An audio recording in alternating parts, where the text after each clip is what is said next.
Ето сега намерихме тази яма, очевидно, и ще я заснемем,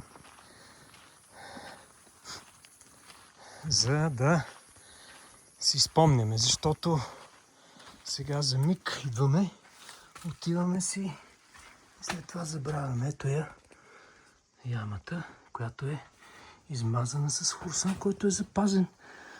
Като си има предвид, че това е 5-4 век преди Христа, колко интересно да е запазено това чудо. И така, виждаме. Опа! Тук не е направено за дилетанти. И така, ето я. Стената, която продължава.